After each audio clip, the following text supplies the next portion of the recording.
Boa tarde, pessoal. Bem-vindo a mais um Papo Aleatório. Hoje eu tenho aqui a presença de uma amiga, também de longa data mesmo, ela não sabendo, a minha professora da rede municipal, professora Malu, né? Ela trabalha exclusivamente com alunos da educação especial e hoje eu convidei ela aqui para ter um papo gostoso sobre a educação afrocentrada direcionada para os alunos de inclusão. Ou seja, Malu, eu gostaria que tu te apresentasse rapidamente para quem está nos assistindo. Tudo bom, gente? Um prazer estar aqui contigo, Lucas. Muito obrigada pelo convite, né? Me senti muito feliz. Então, eu sou a professora Malu. Eu já tenho 10 anos de rede municipal de ensino e 22 anos de magistério no total, assim. Não é para fazer a conta. Então, assim, não é para fazer a conta. E atualmente eu estou trabalhando na Escola Tristão, né, Cultura Viana, que fica na zona sul de Porto Alegre, na Restinga, é uma escola especial.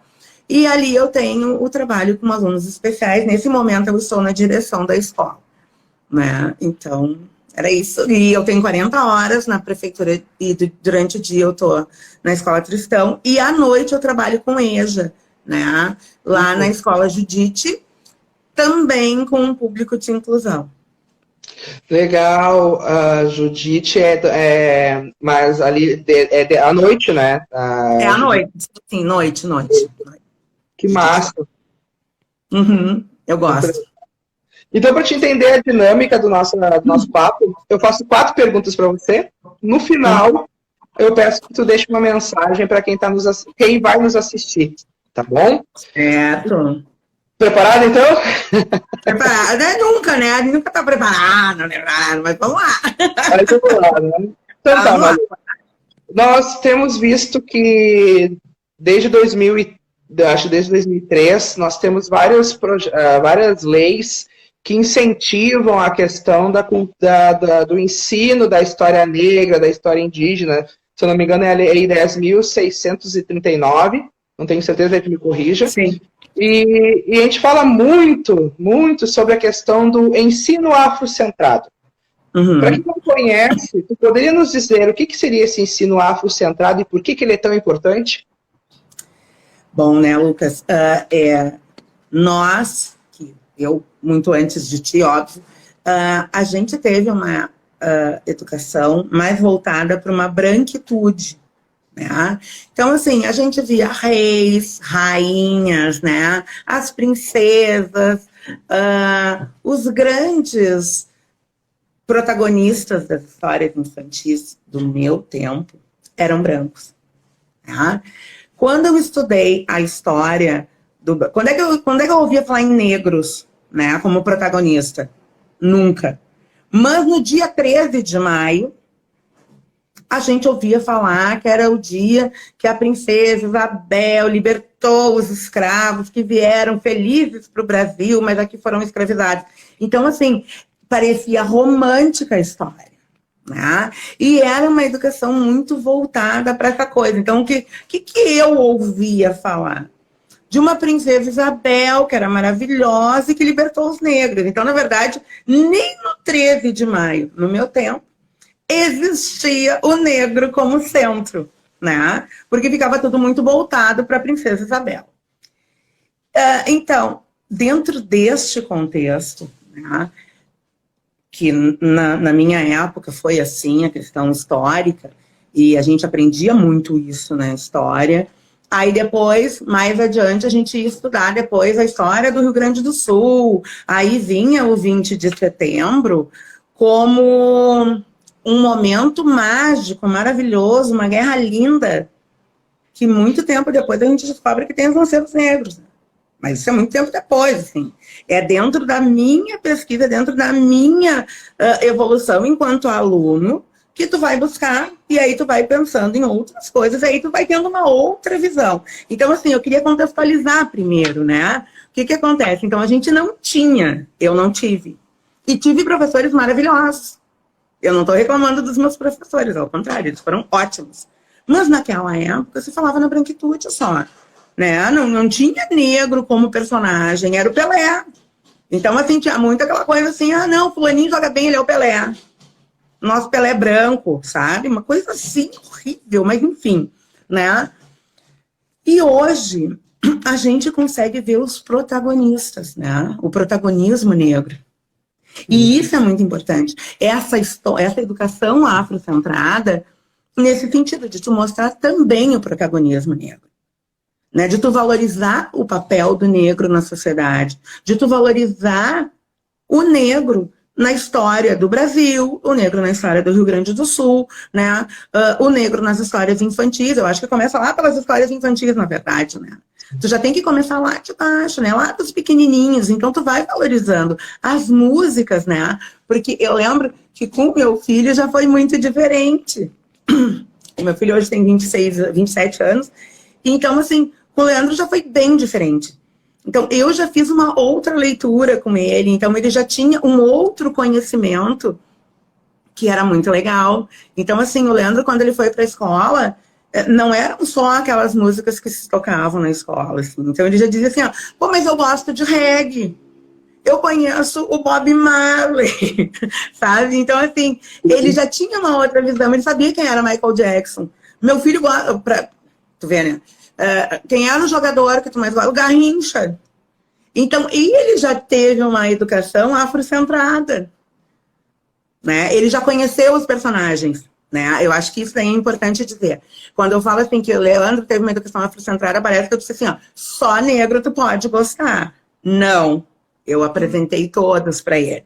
Eu acho que isso é importante, né? Porque aí acaba que ele só teve esses referenciais. Não, mas ele conheceu um todo e deste todo ele fez uma escolha. Né? Então, quando ele dizia assim, eu gosto do Bob Marley, como ele gostava do Bob Marley? Eu gostava do Bezerra da Silva, né? Então, assim, era o tipo de música que a gente ouvia todas as músicas, e daquelas ali ele gostava de algumas. Então, assim, eu acho que essa educação afrocentrada é tu mostrar o todo. Tu não esconder ninguém, né? Tu não esconde de ninguém. Claro, toda vez que a gente vai falar, né, sobre depois de formada, enfim, aí quando eu estava dando aula, eu sempre busquei muito isso. E isso, para mim, assim, é uma bandeira, né? De mostrar a história como ela é. Né? Então, assim, a gente vai falar, mas a gente vai contar toda a história, então. Nós vamos falar de tudo. O que aconteceu de verdade? Então, essa, para mim, é a importância da gente ver realmente o valor, né? De dizer assim, olha, realmente, né? Teve o dia 13 de maio, sim. Mas por que isso aconteceu? Que implicações tinham isso se não tivesse acontecido, se não tivesse sido assinada a Lei Áurea? O que implicaria isso no Brasil? Porque isso ninguém conta. Hoje a gente escuta bem mais, mas durante muito tempo não se falou nisso. Né? Durante muito tempo não se falou nos lanceiros negros, na verdadeira emboscada que fizeram para eles.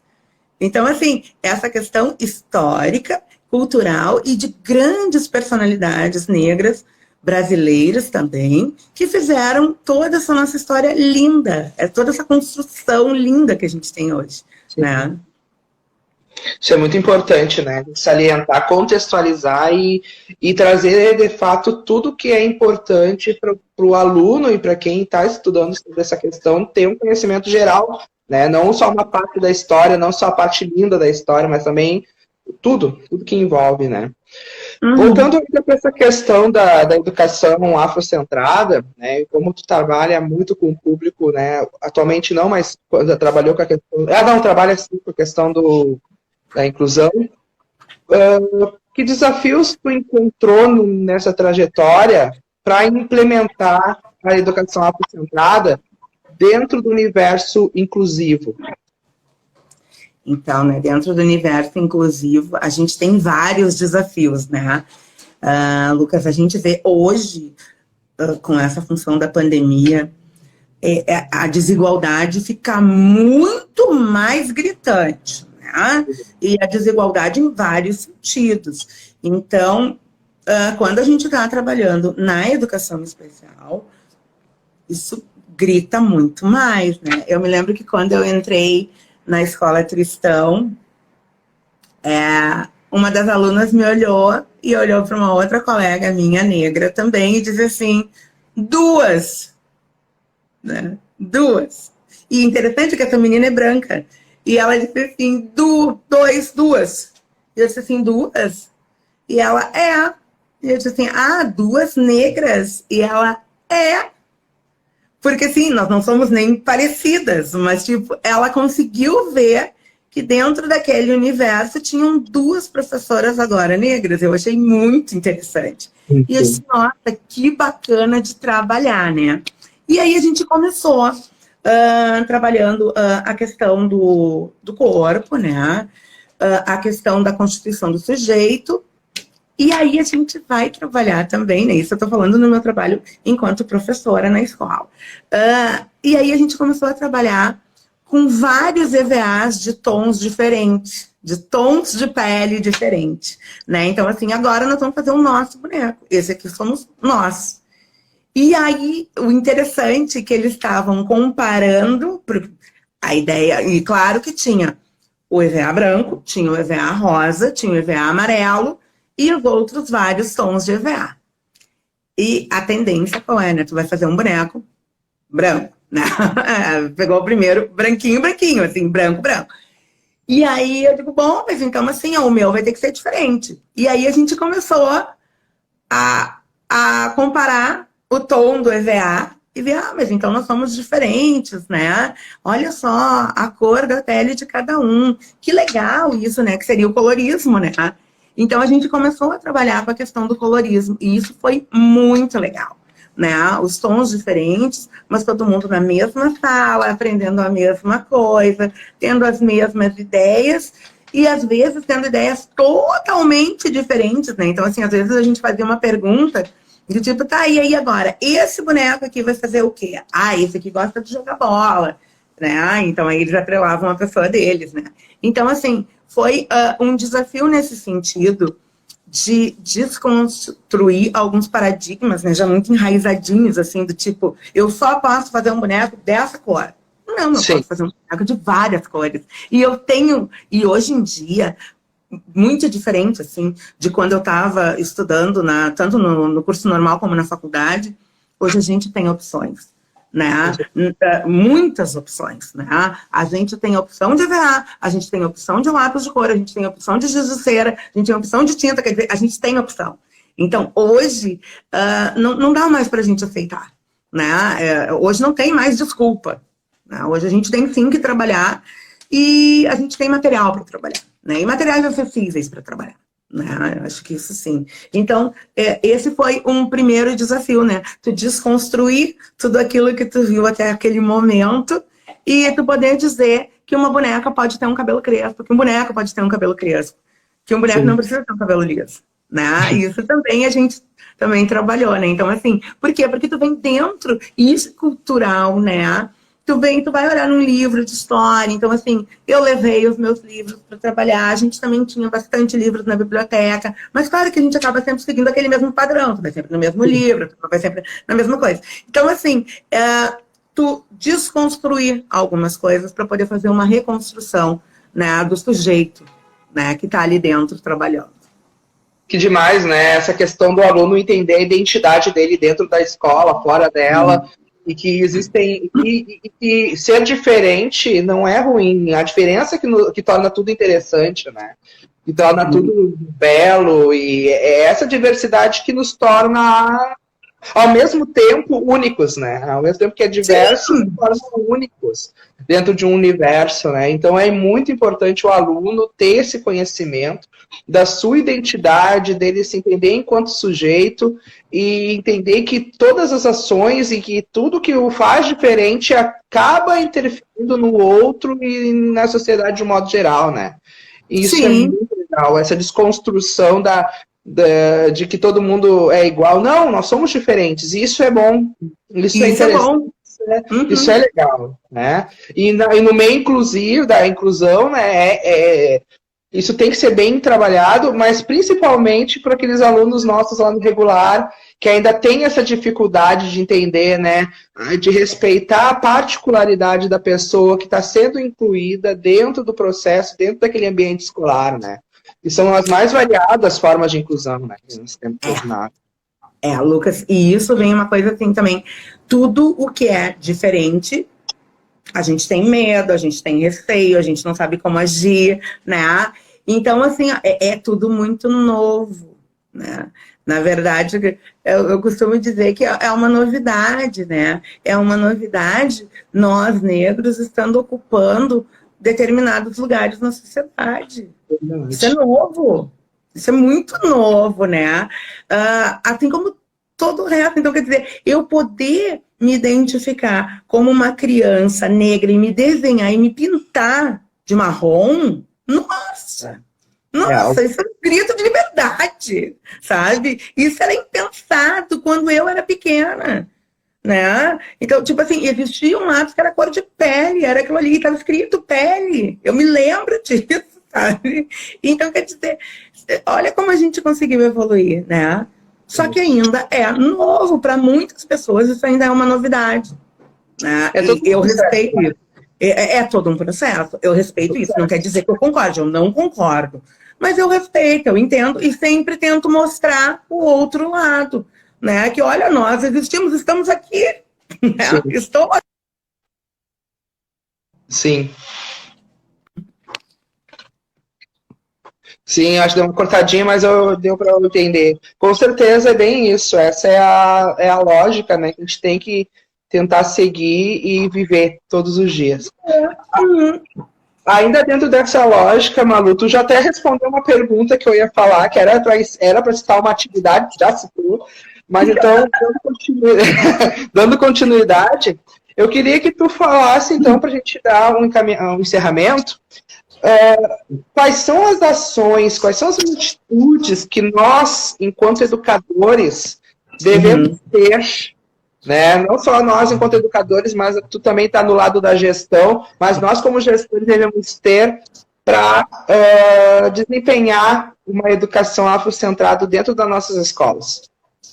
Respeito. Respeito, né? No momento que eu respeito a diferença, né? Respeito a diferença, a expressão, né?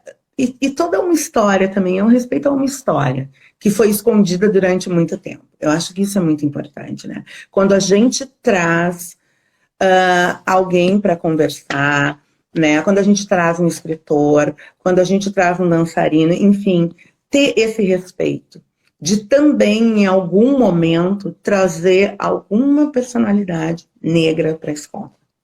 Isso é importante. Não só negro, né? Porque a gente também tem os indígenas. Então, assim, eu acho importantíssimo. E eu lembro que teve um ano, lá no Larry, que a gente conseguiu trazer um cacique para a escola. Legal. E foi algo, assim, maravilhoso. Foi riquíssimo. Foi um sábado letivo. E esse cacique estava conosco, nos dando uma aula de tudo, né? Porque, assim, ele mostrou toda a singularidade de morar numa aldeia, né? E aí, assim, diz que estavam construindo na época do Minha Casa Minha Vida, então, assim, que aquela aldeia ia fazer parte de um projeto do Minha Casa Minha Vida. Sim. E assim, aí, é claro, surgiram as perguntas, né? Tá, mas e para não descaracterizar, como é que fica? Não, vão ser casas e tal. E aí ele começou a explicar a lógica da aldeia, né? E foi algo, assim, de uma riqueza, assim, foi um momento ímpar na minha vida. Inclusive, né, quando ele colocou o cocar, o jeito de amarrar o cocar, sabe? Então, bom, eu saí dali encantada, né? Então, assim, eu acho que isso, respeitar essa diversidade cultural, né? E trazer isso para a sala de aula, não só respeitar. É como a gente diz, não adianta só eu ser não racista, eu tenho que ser antirracista. Então, quer dizer, eu tenho que praticar isso politicamente, né? Então, não basta eu dizer, eu vou respeitar. Não, mas eu tenho que respeitar e também tenho que mostrar isso para a minha comunidade, né? Eu tenho que trazer essas pessoas para perto, eu tenho que trazer todas as pessoas para perto, né? E isso é de um modo geral, assim, é o negro, é o índio, é o deficiente físico, né? São todos, né? Todas as pessoas, né? O idoso que está cada vez mais sendo deixado de lado, né? Então traga esse idoso para cá, né? Para a gente sentar, para a gente conversar, para a gente ver a riqueza que ele tem para nos dar. E isso é importante, é esse respeito que enquanto professor, enquanto gestor, enquanto sujeito a gente tem que ter, né? E valorizar essas pessoas, eu acho cada vez mais, né? Muito lindo, Malu. Grandioso esse momento de conversar contigo sobre isso. Não tem noção como bom é ver isso. Então, Malu, para a gente encerrar, eu queria que tu deixasse uma mensagem rapidinha aí para quem vai nos assistir ou está nos assistindo agora, motivacional, porque a gente precisa, né, nesse momento, a gente precisa ouvir palavras e coisas boas. Então, o espaço é teu. Tá, então assim, eu acho que eu vou falar a mensagem do Ubuntu. Sou quem sou porque somos todos nós. Eu acho que isso resume muito essa nossa conversa, né?